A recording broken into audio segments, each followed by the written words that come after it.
Welcome to the Sons of Thunder with your primary host, Joel Settecase. Yeah, that's great. And your lackey apprentice host, Joel Settecase's brother. I'm Parker Settecase, the humbler of the two, and thus first in the kingdom between the two of us. That's probably true. That's probably true. I've trained you very well. You're very Don't try to humble. be humble now. Let's keep going. Okay, so we have with us today. This is a first for the Sons of Thunder. That's right. And I'm already wishing that there was a way that we could. You're You such could a look priss. so You're such a priss. If we could not sit so close. We're touching knees. Normally, if I had something I could just wedge in between us here. Yeah, there's nothing. There's nothing. So we have this is a first for Sons of Thunder. We have never done a guest before on this on these episodes, but when the opportunity came up to have the great Paul Gould, Dr. Paul Gould, Ph.D., philosopher at large and host of the Udo podcast. That's right. Mm-hmm. Fellow at the Carl F.H. Henry Center here at Trinity Trinity Evangelical Divinity School, and author of how many books? 10 books. 10 Oh. books. Man. Or editing. Some are edited, but yes. But Someone's got edited. Those are Oh, easier. Those are easier than writing. Yeah. Than authoring. How do I get the editing gig? Yeah, right? Just That's make a sweet few. too. I I've been don't asking. know. I don't know. That's a great question. So Dr. Gould has graciously allowed us to steal some of his time tonight, and we've got some things we want to talk about. We want to talk about matters related to philosophy, and when it comes to apologetics, and especially cultural apologetics, there's really nobody better you can talk to than Dr. Gould. So The guy literally wrote the book on the matter. that's right. For those of you who can't see, Parker just held up a copy of Cultural Apologetics by who's that by? Who's that? Paul M. Gould. Paul. We should have him on sometime. Yeah. So, Dr. Gould, welcome to Sons of Thunder. Thanks. I'm enjoying just watching YouTube banner, but this is cool. Yeah. Well, At least someone does. Some people actually turn us off because of that. no, they don't. They have. Because of banter? Yeah, my boss did. Who's your boss? Let's not name names. Name here. names. No, let's go. You Keep going. you name Gotta names. keep going. Be bold. Yeah. The Apostle Paul named names. So today here we're talking about apologetics. Yeah. I thought it'd be good if we could talk about, when we're talking about apologetics, many of the people that we interact with have some sort of biblical worldview, but there are so many folks out there who just, their Overton window, their window of what's acceptable doesn't even encompass or include Christianity as a viable option whatsoever. It's like you might as well say, yeah, I believe in like the Tooth Fairy, or That's I right. believe that the Smurfs secretly rule our lives. Flying spaghetti monster is brought up. Yeah. Right? Yeah, right. And that's sort of like what's now like the classical new atheism, right? Yeah. Like, but there's, when you're, and I know Dr. Gould, we'll probably get into postmodernism, but like postmodernists and those in that realm of things, like there's just not even, it's not even like they have arguments against God per se. It's just, it's not even in the realm of plausibility. So I thought maybe we could talk about, plausibility and, but first, could you just sort of give us an intro to your book and the work that you've been doing for years now with cultural apologetics? What is cultural apologetics? What is that? Okay. Yeah. So let's see here. It started actually just being on a college campus for years and asking this question, if the gospel is true, why does it, exactly as you said, why does it not get a fair hearing? Why are we told in the classrooms that Christianity is irrational? I can remember actually as a new believer in college, and actually a naive new believer in college as a student, I came to faith in Christ, found, discovered that Christianity was true. And so I did what I thought everybody would do. I enrolled for a religion class at my undergrad school. Yeah. And, what could go wrong there? Oh, no, nothing. I thought you'd just talk about God or something. But anyway, about halfway through that class, so I'm a sophomore now, the professor asked, is there anybody that just took this class for fun? And there were two people, myself and this girl, that raised their hand. And the girl said, I just took it for fun because I wanted to learn about religions, and the professor liked that reply. But then me, again, young, sort of naive, new believer in Christ, I said, well, actually, Professor, I'm a little bothered by this class. And of course, it's like, oh, well, really, why? And I said, well, because you don't consider the fact that the Bible actually might be a word from God and that God exists. And I'll never forget, as a young believer, he literally in front of the class laughed in my face. Wow. Like, that was the most ridiculous thing that I've ever said. You know, that you can actually take the claim that Christianity is true seriously. And so, yeah, so from that moment on, I realized, okay, something is, you know, somehow there's a disconnect. You know, we think and we claim that truth is on our side, yet the culture tells us that Christianity is irrational or equivalent to this flying spaghetti monkey or whatever it is, monster.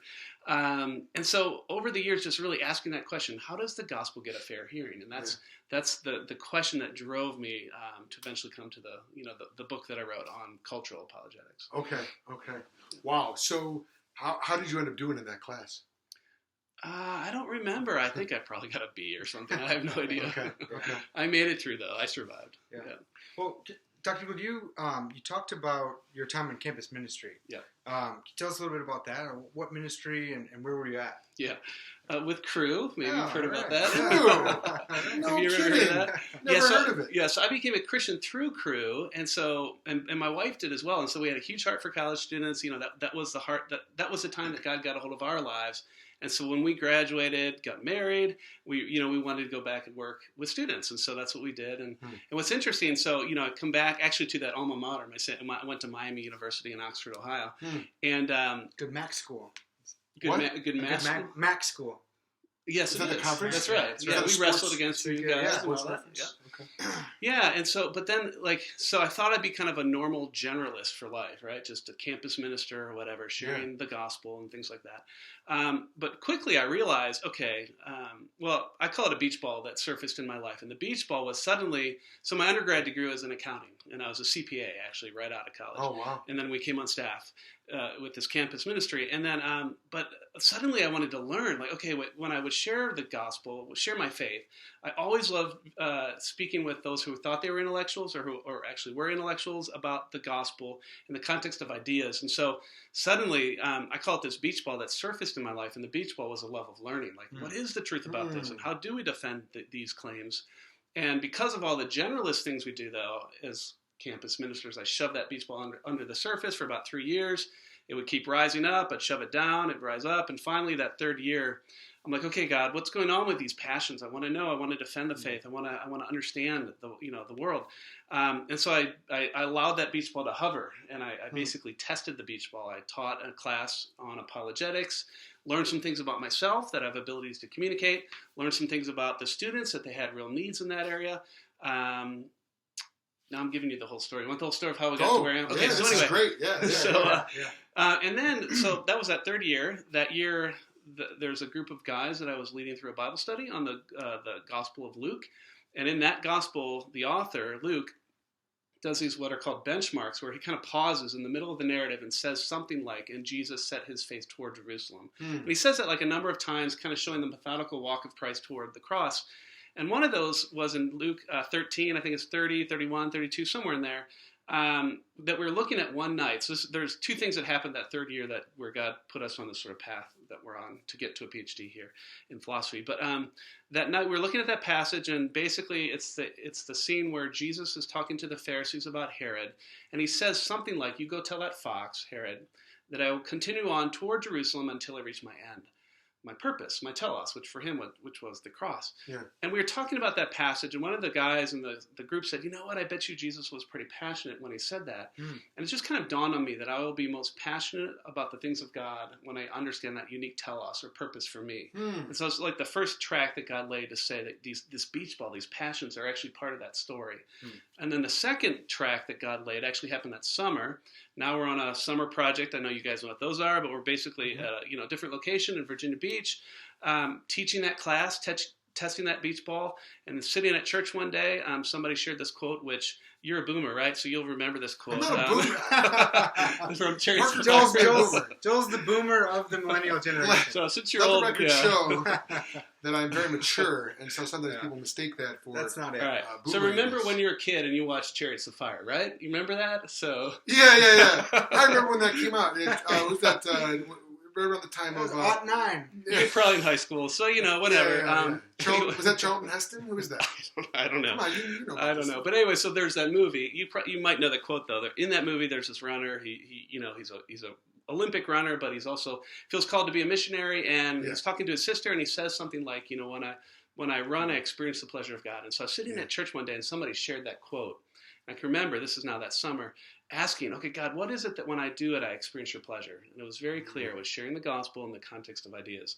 And so that was kind of the second track that God laid to say, you need to go be a niche player in the kingdom of God. Rather than a specialist. That's right, rather than a generalist. Yeah. A generalist, yeah. And so, longer story short, but from there I went to seminary and sort of cut my teeth in Christian philosophy, and then a Ph.D. at Purdue in philosophy, and then you kind of discover, oh, wait, I love to teach, and that sort of eventually you kind of end up doing the kinds of things I'm doing now. But that's a little more than you asked for, but there's my story. Yeah. Where'd you go to seminary? Talbot School of Theology. Talbot, out in California? In California. Did you... Who was teaching at that time? Yeah, J.P. Moreland. So I went out for the philosophers. So J.P. Moreland, William Lane Craig, Doug Geibert, Scott Ray, Dave Horner. These are great. Yeah, okay. Gary DeWeese was there. And so just great Christian philosophers that, at the heyday, they were all there. Yeah. It was kind of like the place to be at the time. So. Yeah. Did Parker ever tell you about when he refuted J.P. Moreland to his face? No, but I'd like to hear that. Yeah, let's hear I hope he never hears this. No, he's going to hear it. I didn't refute him to his face. Well, I think he listens to this. It could be. Parker calls me up and he goes, hey, I just refuted I didn't say that. J.P. Moreland to his face. I said, okay, J.P. came and spoke here, and he was debating a Christian physicalist, someone who doesn't believe that humans have souls. He's a Sagittarius. He's a modern-day Sagittarius. All right, sure. So JP is giving all these arguments for the soul, and he gives one of his arguments, which he calls the libertarian free will argument. And I came up to him afterwards and said, I love your talk. I agree with you. Isn't it just the case that what's required for your argument to work is that that our choices aren't bound by physical determinism? And he said, yeah, that's right. And so I said, so someone could be a compatibilist and still use your argument. He said, yeah, I guess. But no one believes in compatibilism. And if you poll a bunch of people, they don't think that's what free will is. Yeah. And so he just gave this, nice. Just super brash. And that's how he is, kind of the grumpy Gramps now. Yeah. And it was so much fun that he would even good for you. Go back and forth with me. Yeah. It was fun. So didn't refute him to his face. Yeah. So Dr. Moreland, when you interact with this, don't let that reflect on what you rate this podcast on Apple Podcasts. We would still love an honest 5-star review. That's right. Honest, despite some of the lack of honesty. One of those books that you edited, was that a festschrift for? Yes. Did you do that? Yeah. Mm-hmm. For J.P. Moreland? Yeah. So a festschrift is what? Go ahead. Well, no, you said the word. I mean, it's basically a collection of. It's just a book in honor of. That's all it is. So it's usually when they're alive, right? Yeah, usually because so in this case it was former students, it was colleagues, it was just people that he's had an impact on, and so we all kind of wrote this essays in honor of that pick up on some theme that that he that is important to JP. So yeah. What did you write on? What was your intro? Man, I think it was on Platonism. So I am a Christian Platonist, and you can ask me what that is. And so it was related to the metaphysics and the nature of reality, and this idea that there's more than just these concrete things like tables and chairs and people, but there's abstract things like properties and propositions and possible worlds. And so I don't actually even remember exactly what it was, but it was something related to why that is true. Yeah. So you believe in abstractions, abstract objects, and you believe that possible worlds are abstractions, actually extant somewhere in the mind of God, or where? Well, it all depends. So here we go. Come on. It all depends. So this is all cultural apologetics too. This is all it's all part of it. Yeah. So now you're talking about metaphysics, which is of course the philosophical study of the nature of reality and the structure of reality. But so possible worlds would be abstract entities, and then it depends what. So abstract objects. So an abstract object is something just as real as this. I'm pointing to this table, but just as real as a table. Tables are things that exist in space and in time. Abstract objects would be things that exist, but they don't exist in space or in time. And so, possible worlds are examples of abstract objects. And then there's this further question. Well, wait a minute. Tell me more about it. Yeah. And so, on my ultimate view, possible worlds are books or long disjuncts of propositions, and propositions actually turn out to be divine thoughts. So I actually throw the whole possible worlds in the mind of God. But some people keep it out there in a distinct Platonic heaven, they would say. But yeah, so the point is, though, that these things exist wherever you place them. And well, to make that more clear, the abstract object. So there's a form of table that is an abstract object. By form, you don't mean a type of table. You mean a tableness, right? Like the abstract idea of. Yeah. Why are we explaining this? He's the Platonist. That's right. So what you believe? So anyways, your idea is basically this. Yeah. So what do you mean? Here's a follow-up question on what you just said. This is I don't know that I've ever met an actual Platonist. I I threw that out there. Yeah. Well, yeah. can I real quick? So he edited this. Dr. Gould edited this book called "Beyond the Control of God." Is that right? Question mark? Yes. Question mark. Oh. And add that question. Yeah, that's actually important. Really important. So a lot of really prominent philosophers in there talking about Christian philosophers and one non-Christian philosopher debating this exact idea. Do abstract objects exist? And if so, do they exist in the mind of God? Yeah. Did God control them? Did he invent them? Or are they necessarily existent in his mind, depend on him? But so this really fantastic book. But in the beginning, in the dedication, I believe you dedicate that to J.P. Moreland. Yeah. And he says, Dr. Gould says, to J.P. Moreland, it's your fault that I'm a Platonist. Some along those lines. And when I first read that, I was like scandalized. Yeah. Because I thought, a Christian Platonist? Like, no, we don't do that. We can't do that. And by the end of the book, I realized, hey, I'm a Christian Platonist as well. Yeah. So let me say something, because I was just actually talking to my wife, who is a seminary student at Dallas Theological Seminary, and they were talking. The professor was talking about Christian Platonism as something that no one believes in, and there's like this ancient association with Platonism and Gnosticism, which I totally get. Sure, yeah. So what I mean when I say something, when I throw something out there like I'm a Christian Platonist, today there's a contemporary debate about the nature of reality and what kinds of things exist. And so all I mean is that in addition to concrete things, there's abstract things. Right. So you can cash that out. So so you can cash that out. And of course, I think Christians ought to be Christian Platonists with respect to abstract objects because we care about objective truth. Yeah. We don't want relativism. We need essences, so Christ can take on a human nature. I mean, there's all these reasons that we should be attracted to that. That we have, when I say the grass is green, there's 3 instances of the exact same proposition, so we can have the same understanding and meaning because propositions exist, but yet they're in 3 different concrete things, namely our minds. Wait. I didn't. I know I'm going too fast. The grass is green. And you said. Okay, so I uttered a statement. Yes. Right. The grass is green. Yes. Now that statement is the content to that utterance is a proposition. Yes. Right. And so, in your mind, Parker's mind, and my mind, now we're each thinking about the proposition. The grass is green. Right. So there's 3 instances of one thing. Yeah. Well, what is that one thing? It's an abstract entity that Right. can be multiply possessed by different things. Yeah. So that's a kind of Platonic machinery to make sense of things that we want. And in doing that, we can actually have communication where what I mean, can be communicated clearly to others and things like that. So yeah, there's all these motivations to want to have that kind of a view.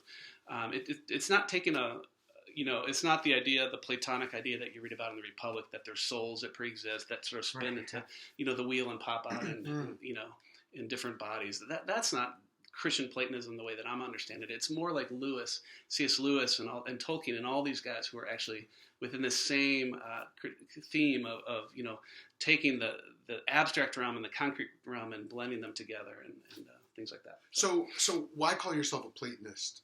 Why not call yourself a Louisian or Yeah, well, certainly a nod to Plato because so in Plato there was this idea that in addition to beds, there's the form or the ideas you guys use. Yeah, and we're not going to call it. We're not don't use that kind of language, but it's the same idea that there's these properties, these things that are had by multiple people, and so it's a nod toward the broadly Platonic way of looking at the world. Is that term multiply realizable? Is that are forms multiply realizable? I would say multiple instances. Okay. Yeah. It can be instantiated in different things. Yeah. And then since we're already on this topic, you also like neo-Aristotelian aspects. Can you explain? So you're a Christian Platonist. With respect to properties and abstract objects, and then an Aristotelian with respect to substances. Yeah. So, I mean, again, you have the abstract realm, and then now you have the concrete realm. And my neo-Aristotelianism, which is what I'm actually working on, I know you know this, Parker, this year here at Trinity, has to do with how do we make sense of this concrete world that we all inhabit. And so on that idea, the most fundamental things about this world, the concrete world, are substances. Aristotelian substances. That's basically you and I and things like us. Yeah. And so Aristotle, was big on this idea of substances. It's just the idea that there's, let's see, what is a substance? It's just a thing that is a fundamental unity that endures through time, and we remain the same through change, right? So we can grow, we can take on new properties, lose new properties, accidental properties, but it's still me. Yeah. So we are substances. Yes. And substances have parts, properties, and powers. Can you explain what that is? Yeah. So consider my dog, Miss Painter. Miss Painter is a dog, so she has the property of being a dog. She has the property of being a certain weight, and then the property of being a chihuahua or whatever. She's kind of like a half chihuahua. She has powers, right? Abilities, capacities to do things like take in nutritions and grow, and so on. And then, and she has parts, right? She has a toe, ear, teeth, and so on. And so, but she's also a deep unity, and that's the difference between a substance and a table, for example, right? So a table or a car or this microphone, Aristotle would call an ordered aggregate, right? They're parts, but the parts are prior to the whole, right? You could take off this leg and put on a different leg, and it would still be the table. It'd still be a table.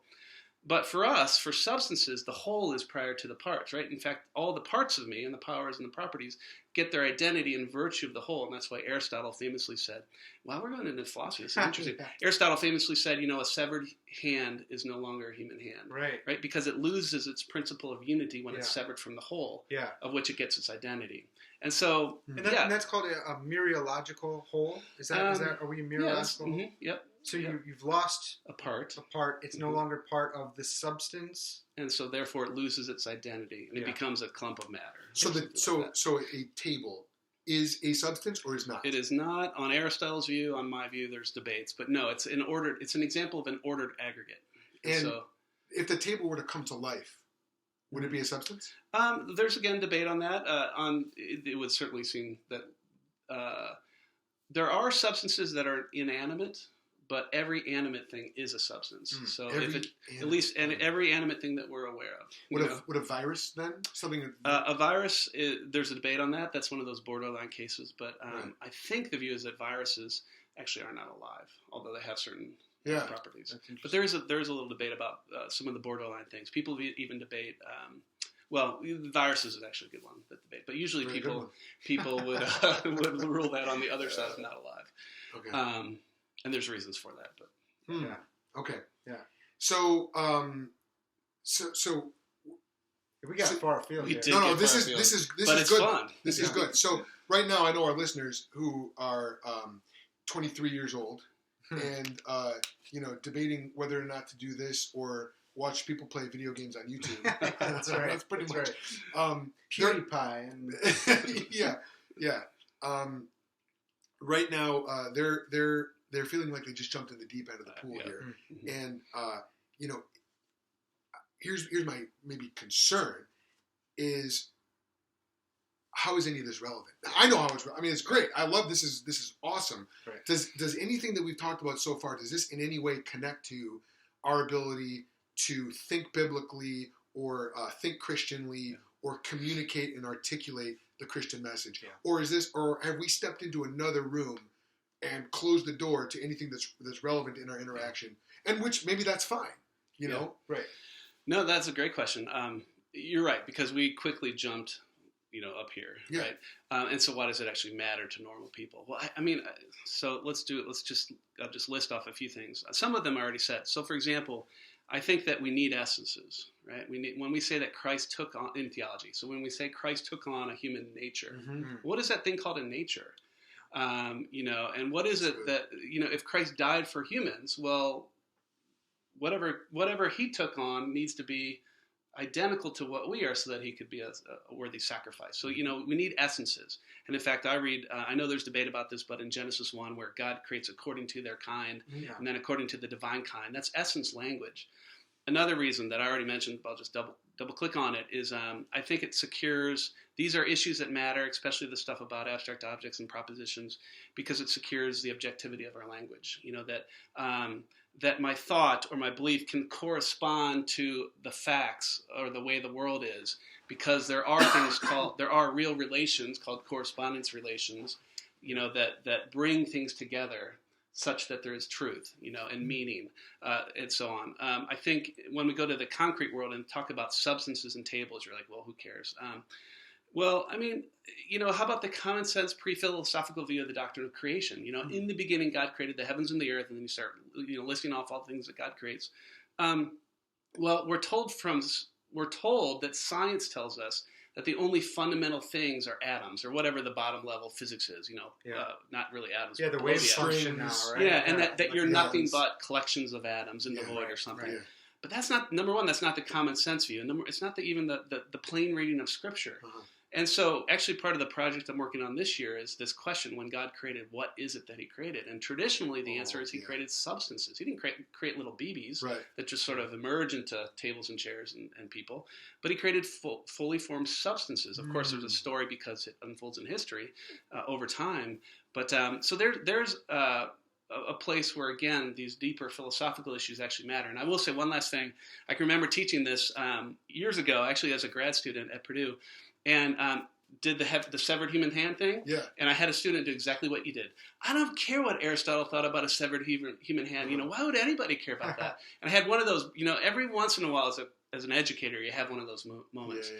But I said, but this is what I said. I said, you think this doesn't matter? Well, let me tell you a little bit. Who did Aristotle tutor? Do you guys know who one of his tutors was? Yeah, Alexander the Great. Alexander the Great. Oh, yeah, so one of the things that was huge to Aristotle was this concept of unity. Mm-hmm. And all of his philosophy was exploring this: how do we have unity in the midst of diversity? Mm-hmm. Well, what did his student Alexander the Great seek to do with all of the known world? Right. To bring it united under his rule. Yeah. And so it's like ideas have consequences. We're talking about a severed human hand, but these things matter, right? Yeah. These are age-old debates about unity and diversity and how it all fits together. And so anyway, that's just a little. That's amazing to think. That shaped the world. Yeah. That was Alexander the Great was. The Greek Empire. That's the goat in Daniel's vision in Daniel 7? Mm-hmm. Yeah. So God, if you go back and read Daniel 7, there's this great prophecy of, or maybe with the statue. Basically, Daniel had this prophecy of 4 kingdoms who would come. The third of which was the Greek Empire, and so you've got Aristotle tutoring Alexander the Great, who would then try to unify all these different parts and thus fulfill biblical prophecy. So Aristotle indirectly, kind of directly actually, it sounds like, played a role in the fulfillment of biblical prophecy. Well, I mean that's interesting. Yeah, I don't know, but at least we can take this, that ideas actually matter, right? They have consequences. We might not see them. I've learned all these techniques. That's interesting. I don't know.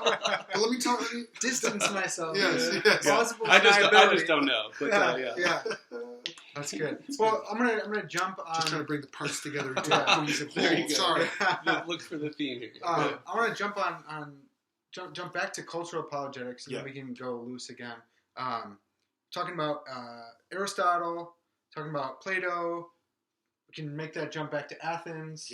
And we can talk about Acts 17. Okay. And that seems like it's really a big impetus for you in doing cultural apologetics and seeing a biblical witness of cultural apologetics. Have we defined cultural apologetics? I don't think so. Yeah. Can we define that real quick and then? Yeah, so in the book... And I'll make sure you're getting it right. I was going to say, see if I get this right. It's been a while since I looked at it. But in the book, this is how I define cultural apologetics, is working to reestablish the Christian voice, the Christian conscience, and the Christian imagination so that the gospel will be viewed as both true and satisfying. And so the idea is, wow, did I get it? That's did I do good. That's okay. it. Was that right? Yeah, voice, conscious, meditation, Boom. is true All right. and satisfying. But so here's the idea behind it. Is like, number one, okay, Christianity has an image problem, right? We know that in our day and age. We're maligned. We've lost our voice because, number one, Christians just don't see the relevance in our own lives, the relevancy of Jesus to all aspects of our lives. We've lost the intellectual side of our faith, and so Jesus isn't relevant, and so we've lost our voice in culture. Not only that, we're just as fragmented and disjointed as our non-believing neighbors. Weekly we read of people disqualifying themselves from ministry. On social media, we're horrendous. And so we've lost the Christian conscience in our culture, and we're no longer able to do the thing that God calls us to do, which is to be salt and light in the world, and as the church to speak prophetically into the darkness. So we've lost a Christian conscience. And then the third thing, though, where I talk about reestablishing the Christian imagination, is actually a big theme in the book, but the idea is that Christians basically see the world the way everybody else does. And so we use words like the world is ordinary, or the world is mundane, or it's everyday. But biblically, and just if you think about it, that's not exactly, that's not the way the world is. The world is actually a gift, right? It's created, it's sacred, to use the proper word. It's enchanted, it's magical, it's mysterious, it's all those. Anyway, so that's one idea, is that we need to work to bring those things back. And then secondly, the idea of a cultural apologist is we've got all these epistemic tools at our disposal, and typically as apologists, historically, we're told that Christianity is irrational, and so we've rightly focused all of our efforts on giving arguments to rebut that claim to show that Christianity is reasonable. It's true to the way the world is. And any cultural apologetic worth its salt ought to do that. But the reality is there's so many other objections to our faith today. And you guys know this, right? There's objections that Christianity is good for the world, that Christians are hypocrites, that Jesus is bad for the world, the church is bad. There's also questions about its beauty. And so it's no longer viewed as desirable. The Christian ethic is unloving and repressive, or blah, blah, blah. And so a cultural apologetic says, no. We all long for a story that's both true to the way the world is, but also true to the way the world ought to be. And the claim is that Jesus satisfies all of those longings for truth and goodness and beauty besides. So that's the project that I'm engaged in that book. Yeah. Right, and that was really helpful.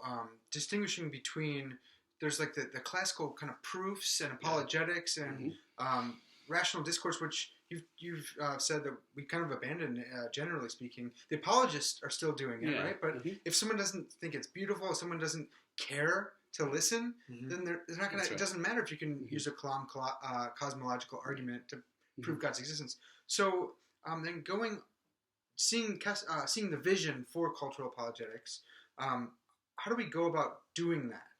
Well, it goes back to you began talking about Acts 17, so the model for the book is actually inspired by Paul's example to us in Acts chapter 17, where Paul engages with the God-fearing Greeks and the Jews in Athens. So basically, he enters a culture unlike his own. He only does that in two places in the book of Acts, chapter 14 with the God-fearing Greeks in Lystra, and then in Athens in chapter 17.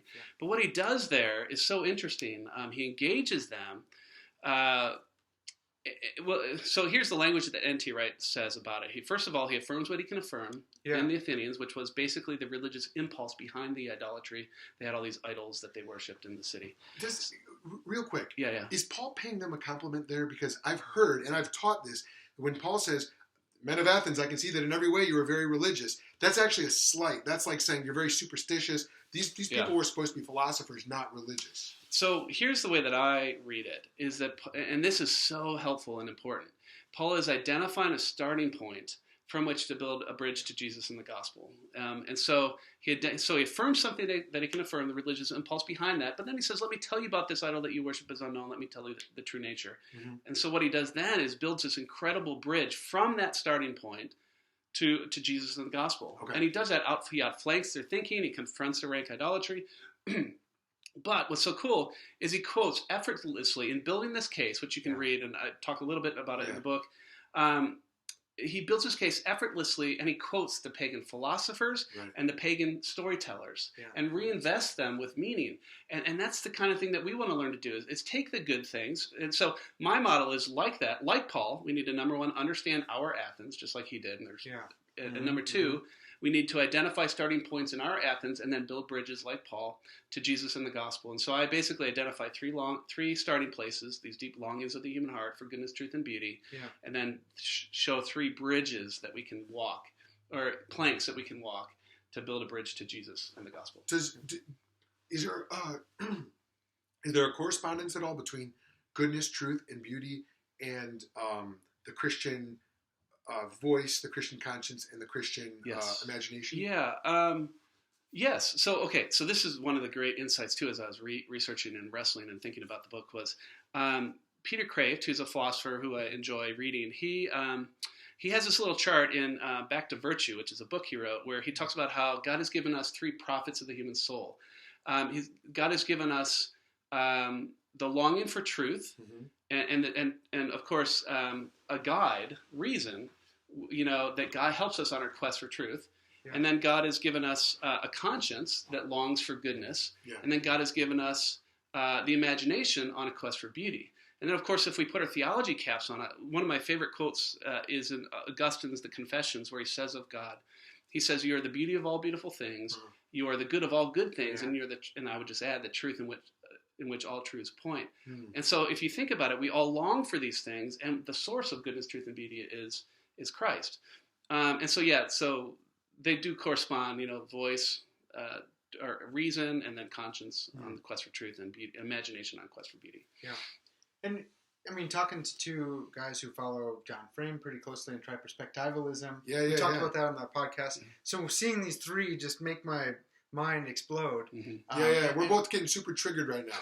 And even triggered, there's TRI in it, which is great. Wow, that was good. That's good. Yeah. So it's just so cool to think, I even want to connect that back to philosophy and the three fundamental studies of epistemology, which corresponds to truth, metaphysics, which corresponds to reality, the good, and this could get mixed up, but metaphysics is not the good. Well, so value theory is about ethics and beauty, axiology, and that would be the beautiful.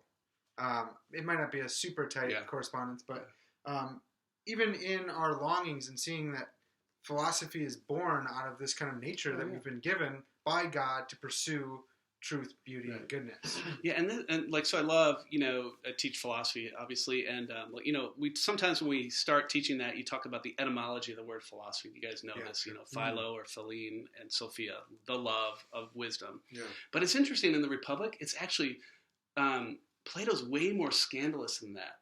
He calls himself wisdom's lover. Yeah. Right? That we're moved by this, right? That this search for truth actually moves us.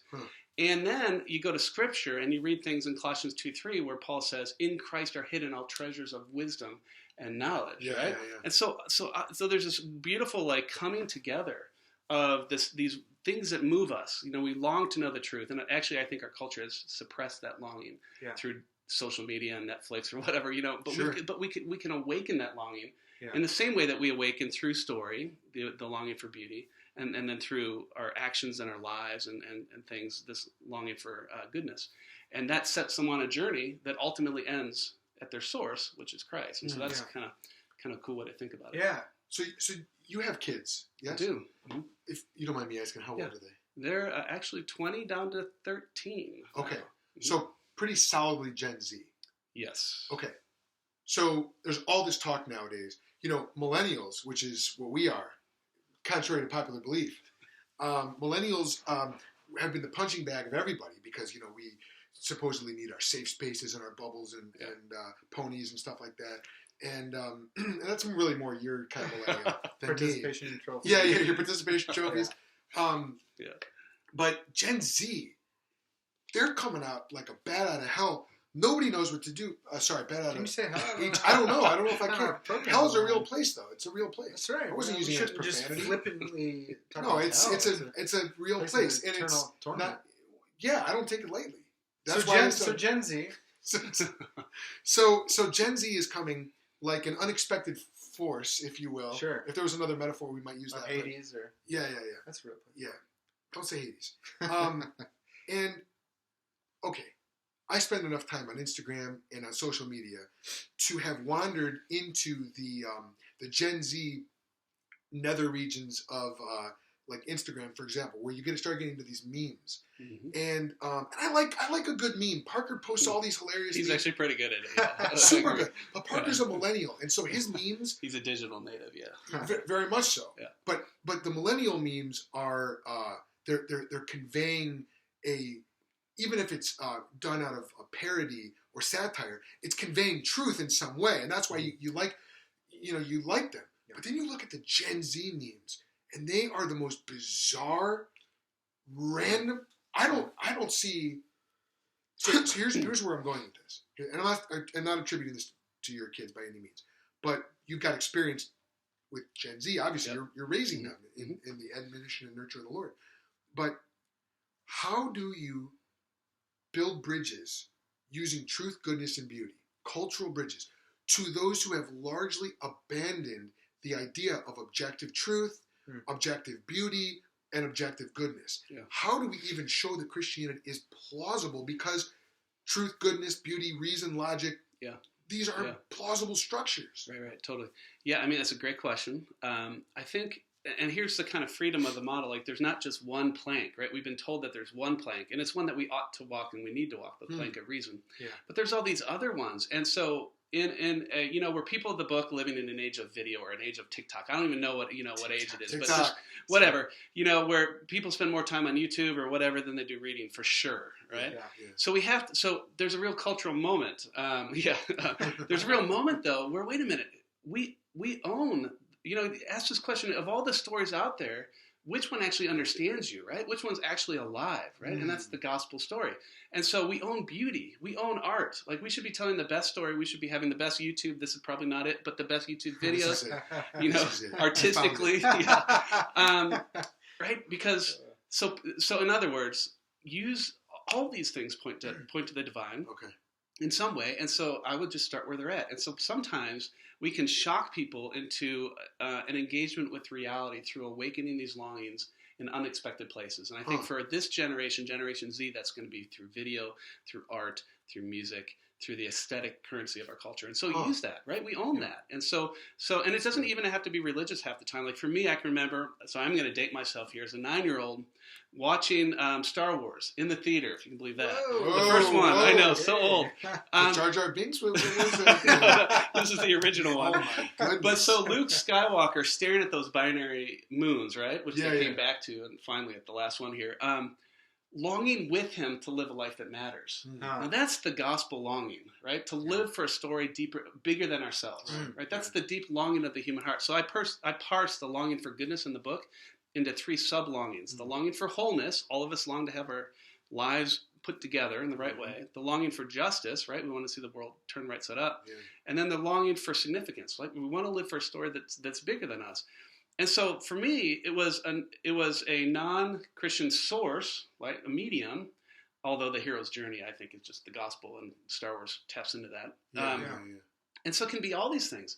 So look for those in the things that they watch that are actually pointing to things that point to this true story of the world. So that's what I would do. That's good, because they're consuming for all the like the denial supposedly of truth, goodness, and beauty. They're watching. Even like Marvel movies. That's right. So our longings betray us, right? Yeah, we're told there is no objective reality, but then why do we watch movies that have extra supernatural things or superheroes? Like, we long for something more than the mundane, right? Yeah, so what's going on with that? Yeah. That's the kind of questions. Like, why do we have that moment a couple years ago, we're all walking around with their phones looking for mythical creatures that augment this mundane world, right? Because we long for something beyond this world. Wow, the Pokemon stuff, Go. Pokemon. Why did you play that? Why do you play that? It's still, I haven't given up. The mundane, it's not enough for me. Okay, so a lot of our followers, listeners, they know that we like presuppositional apologetics. And in the book, you've said that cultural apologetics is compatible with traditional, with evidential, with presuppositional, and even with Reformed epistemology apologetics. Planting and Woltersdorf and those guys. Yeah. I'm not telling, obviously, you for the benefit of... Yeah. So, is that true? How does that work? How does that work? Yeah. Yeah, so I'm trying to get, this is beyond the methodologies, right? There's Yeah. all these debates, as you guys know, between what's the right apologetic methodology that we ought to employ to, reach the lost. Yeah. That's an interesting discussion, but I think that there's a broader issue, right? I'm more eclectic myself. I think that there's truth in all these things, and that we can just. I missed the cumulative case. Do you put yourself in that camp? If I had to pigeonhole myself, it would either be like the classic. I know I don't have to, but like the classic two-stepper, where you can argue for God and then you argue for Christian theism, or a cumulative case. But But sometimes sometimes it's presuppositions. I just think it's all of these things. Right? Okay. I'm a little wary myself of saying it has to be the one way, because we're individuals and everybody has different issues. Could you take a side and just pick one and die on that hill, please? I think I could. We'd all appreciate it. Yeah, sorry. No, I'm pretty happy with I think that it can be, if you can apply it, of course. So how would we do that? Well, you could walk the plank of reason, just doing your traditional presuppositional apologetics. Okay. I'm not sure how that would work so much with the others that would be distinct from some other way.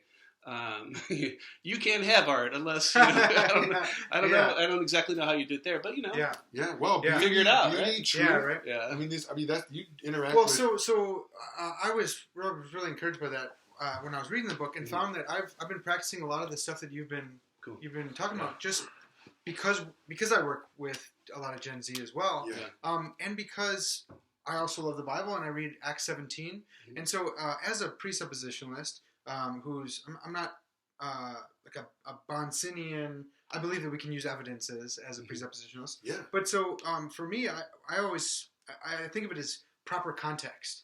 And so like Paul did with the Athenians, he said, "Hey, look, you believe that in this God you live and move and have your being. Okay, look, I take that and I put that in this context where it makes sense." Right. And so I've noticed that I've been applying this and now more sharply because reading your book, but with things like everything happens for a reason, and so when that's one of our cultural norms, right? Everything happens for a reason. Oh, you lost your job, everything happens for a reason, and so I want to affirm that the universe has a plan, Well, I think I can affirm that everything happens for a reason. Yeah. I have a very high view of God's sovereignty, and I want to say, look, that makes sense over here. If you believe that there's a personal God with a plan who's got your best interest, wants to draw you to himself, that makes sense. Yeah.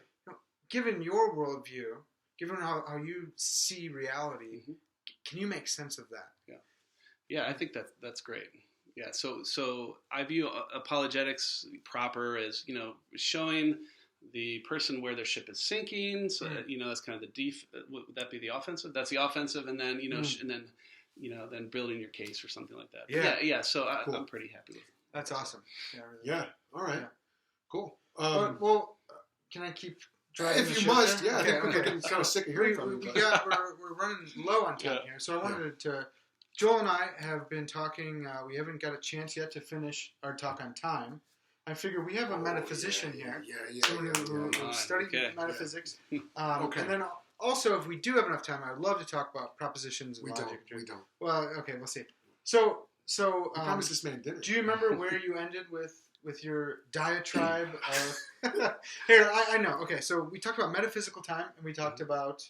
Go ahead. Go ahead. No, please. Is it material time? Or physical time. Physical time. Yeah. So you had said that you believe, and I think I might agree with you, that metaphysical time is I think it might be an attribute of God, or...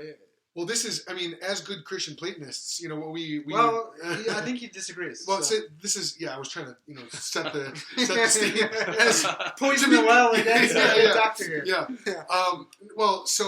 So what we talked about last time is A theory versus B theory of time, where A theory would be linear, but even not really linear, because really all that exists is the point, moment, right? the current moment. Which I would love. Maybe we should get into propositions, because propositions, in order to express a proposition, you're actually doing something that's takes more than one moment. Right? Yeah. So if that exists in the mind of God, that says something. I don't know what it says, but we talked about A theory of time, where only the present moment exists, versus B theory of time, where all moments are equally extant. But is it extant? Existing. You could say All they're right. equally ontological. They exist. All Okay, I've been exist. saying extant. That's fine. But all moments are equally real, and it just we're only capable of experiencing the present, but we could, in theory, travel back in time, and therefore God can be outside of time or atemporal. I take the position that God is temporal in some sense, not in the sense that we experience it, because a day is like 1,000 years, etc. But temporality is actually a part of God's nature in the same way that morality or logic is part of God's nature. Your thoughts? Yeah. Your rebuttal, sir. And then please relate all this to cultural apologetics. Let me tell you how you're wrong. No, just no, that's great. That's good. Yeah. No, so I mean, Parker knows this. The class in seminary that set me on the journey to study the kinds of things I love to study was actually a class on God and time. No way. Yeah, and it was so fascinating because what you learn, as you know, because you've looked at this a little, is like to answer that question, it's like peeling an onion. You need to say, well, wait, what do I think about God's relationship to foreknowledge, or how He has foreknowledge, and oh wait, what is this? Is God simple or complex, and on and on and on, and so and then what is the nature of time? So what is the metaphysics of time? And as we get clear on that adds stuff to the debate. So I'll just tell you I'll just throw this all out. I'll just sort of regurgitate where I'm at, and then you can respond. But so I know that the classic traditional view is that God is outside time, that God is atemporal, in the sense that he is a timeless entity. That view was developed by Wayne Grudem in 1996. A little before that. Okay. Yeah, like everybody up until the last 100 years. Right? Yeah. Eternal. Well, yeah. Instead of everlasting. That's right. Okay. That's right. Yeah, and so but what's interesting in the last, recently, as we've gotten clear on the metaphysics of time, that part of the equation, there's been a pretty significant shift, at least with philosophers and theologians, to thinking, no, God is probably temporal in some way. And that's the view that I'm persuaded by, is that God is in time or temporal and everlastingly so. Yeah. Okay. So we can talk about it. So I do think that time is dynamic, so the A theory is correct. Okay. I do not think we live in a block universe, which is the other view that you're saying, the B theory. Yeah. And since we live in a tensed universe, and God is the sustainer, the creator and sustainer of that tense universe, and that God is omniscient, in this tensed universe, there are things called tensed facts. Okay. So God knows now that it is, February 6 o'clock on February 19th. Yes. And tomorrow He will know now that it's, 6 o'clock on February 20th. And so there's a change in God's knowledge So if God knows all things and God knows tense facts, because there are tense facts, well, then there's an extrinsic change in God. So, you have to make all these distinctions. God is, of course, immutable in His nature. It's called weak immutability, but God changes in virtue of His relationship to this world that He's created. Yeah. So that's one reason why I think that God exists in time right along with us. Now, of course, God doesn't exist in physical time prior to creating, right? Because it wasn't physical time. Yeah. So you make distinctions like you've already made between physical time and metaphysical time. There's actually two other distinctions that people make in this debate. But did you know that? What? Well, there's cosmic time and there's psychological time. So there's actually four distinctions. Okay. Psychological time is our experience of time. Sure. Cosmic time is this question: is there a time that's true everywhere in the universe, here and out for centuries? Wouldn't that just be metaphysical time? No, because it's physical. It's a physical time, right? Because it's still measured by atoms or whatever you want to do.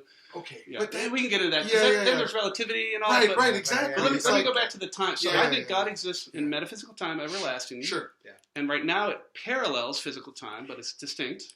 God exists in metaphysical time, or metaphysical time is the measure of God's being. Okay. So all time is. That's different. Yeah. So all time is a metric of change. So you can pick any metric you want. And for me, the metric that makes the most sense is God is a personal being that has discursive thoughts. So God, from eternity past, everlastingly, is temporal. Well, what's wrong with that? Well, I like that. It's hard to argue. I threw a lot out there right now. No, but that's good. We got to make some distinction. I know you love distinctions. Okay, so we got to make some distinctions. Philosophers do. So, Dr. Gould is not saying that time is an aspect of God, but that God is immense and that He fills up metaphysical time. So God's relationship to time is not something. So God's relationship to time and space is not something that God that is an essential property of the divine, right? Because there could be no yeah, time see. in physical space, right? Or physical time, physical space. How is that coherent? But see, here's the interesting thing. I was telling him, there's this whole other attribute that the Reformed scholastics, so you guys will like them, latched onto. I do more than you this know, guy. okay. It's called immensity. So what immensity is, I used to, you kind of gloss over that term, but Sure. wait, that actually that's a big thing, especially for the Reformed scholastics, was that God is infinite with respect to any time or space that there could be. Yes. So he takes on an accidental property of being related to physical time or physical space when he creates his universe. But that's not essential to him. What's essential is that he's infinite with respect to any times or any places that there might be. What is that? How does that factor in with possible worlds then? Possible worlds are abstract things that exist outside of space and time, so that it doesn't factor into that at all. Right, but within those possible worlds, there's any number of moments. There's any number of measurements of time, different flows of time. Right, but see, the possible world is just a listing of propositions that exist. It's not an actual world. So it's a detailing of. So at time T1, X, Jones mows the lawn. At time T2. So those are eternal propositions that talk about times, but they're not themselves in time. Does God exist in all possible worlds, or do all possible worlds exist in God? It's true to say that God exists in all possible worlds, because in any possible world that there is, all necessary things exist, and God is a necessary being. Yes. So it is true to say that God exists in all possible worlds, and that's distinct from the claim, because I actually think both of what you said are true. It's distinct from the claim. What was the second way that you said it? Do all possible worlds exist in God? And you could also say that as well, because you throw in these things, whatever your ontology is of possible worlds, I throw them into the mind of God. So I actually would affirm both of those claims. Okay, so worlds in which the B theory of time is true. Is that such a thing? Is there a possible world? Yeah. As long as it's not incoherent, there's a possible world in which the B theory is true. And God exists in that world. And God would exist in that world, yeah. If God is, but you don't believe that temporality is essential to God's being, because I do, but now I'm wondering how God could exist in a possible world in which. So if God is immense, then any possible world that any temporal world, that he actuates or whatever he would be immense in that world. Is that? Yeah, it's weird to. So he's not spread out amongst infinite number of. No, possible worlds are just they're just collections of propositions, right? They're not. Yeah, they're not like entities. They're not like. There's not like you're not walking around in some other possible world. Right. There'll be a proposition about you in other possible worlds, and in the same way, God's not walking around in these possible worlds. They're just propositions that are true. Yeah. About God in these worlds. Yeah. But if there were a world in which the B theory of time were true, and if God experiences duration in his being, then, and God is essential, God exists necessarily, then in that possible world in which the B theory of time is true and there is no duration, there would be facts about God who does experience duration in a world in which there is no duration. Doesn't that lead to a contradiction? And how could God have a contradiction in his mind if possible worlds? If it does lead to a contradiction, then that's not a possible world. Is that? Yeah. So one of the claims was as long as the B theory is logically possible. Right. Yeah, you said that. I think that I don't think I would want to say off the cuff that there's anything logically impossible. In fact, many people think the B theory is true. I don't think. I think it's wildly.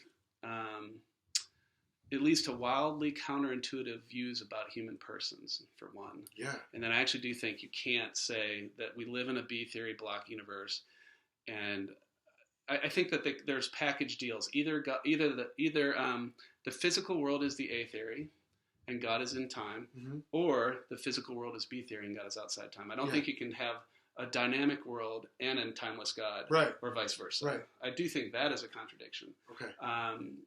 And I know that some people try to make sense of a dynamic world, an A theory world, and a timeless God.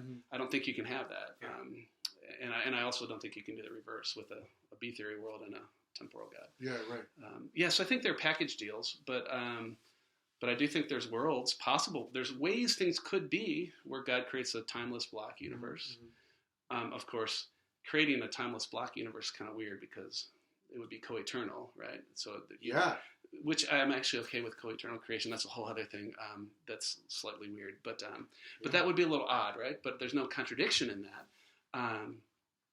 But it's just like saying God could create a world where there's no humans, but there's only Martians or something. Well, that's a possible world. Sure. There's plenty of worlds like that, and they exist in God's mind. There's possible ways things could go, and maybe there's possible worlds, for all we know, where God could create block universes. Okay.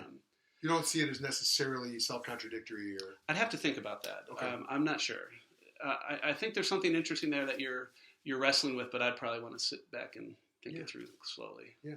Just hard to do on a podcast. Yes. Sure. Yeah. Especially Sons of Thunder. That's right. With the No, Sons because of- we like I to mean- come I mean, to- the mustache we'll is getting hammer me, you. and Yeah, the beard yeah, are getting, yeah. We like to come to bold, brash, unfounded conclusions. That's right. One of us especially. And then cram those Yeah. through. Yeah. Yeah, one of us. You. No. I'm Let the very- record show. very I'm nuanced pointing. and All right. Dr. Gould, we've got to wrap this up because Yeah. we got to get you some dinner, and you've got to Gotta go do whatever it is. the you Lord's do. work. Well, that's Yeah. debatable. It's one of those debatable philosophical. Yeah. So, please tell us about the project you're working on right now. How can people get in touch with you? Let us know, what's exciting in your work right now. Yeah, so I'm actually really interested in theologians talk about this idea of a sacramental view of the world, and I'm interested in recapturing that in philosophy as a Christian philosopher. And so, as I've mentioned earlier, I'm working on a metaphysics of creation. What does it mean, to say that God creates substances when He created the world? And that's part of a larger project. So I'm writing in a book for non-believers right now on helping them see all the clues around this world that sort of point to the divine. So taking that cultural, in that book, I say that one of our jobs as Christians is that we need to actually do two things. Number one, for ourselves, learn to see and delight in the world the way Jesus does. And then number two, invite others to do the same. And so I'm writing a book for that second part right now. And I'm really excited about that. It's tentatively called 11 Stones. And it will be something that will be co-published with Crew Press, which is the ministry that we're all about. Cool. And then an outside publisher as well. And you can find me online easily anywhere, tutasinstitute.org, or just, I'm everywhere on social media. So, yeah. Awesome. That's it. Cool. Yeah, this is fun. Yeah, this is great. Yeah, it's fun. Fun Thanks. talking Yeah. philosophy. So. We'd love to have you on. We talk can do it again. propositions, something like that. All right. Yep. Yeah, so you're committing publicly to You all coming heard back it. on. Yeah. All right, so you guys As long heard as it you here. come back. Yeah, so I can do Yeah. it in Chicago. Yeah. So. All right, well, get connected with the Think Institute by going to thethink.institute. We're on social media as well. Go to @ThinkInst on Twitter, @TheThinkInstitute on Facebook and Instagram. And if you have questions, concerns, conundrums, complaints, or queries, you can email them to thethink.institute@gmail.com. That's my personal email, and I'll have my assistant get back to you with a form message explaining why. No, I'll respond personally because we don't have staff. But I hope that this has been helpful. I mean, we covered a lot of ground. Yeah. This was Yeah. good. We were debating, should we do more of a Yeah. like a focused discussion? But I think this was Maybe we make some philosophers tonight.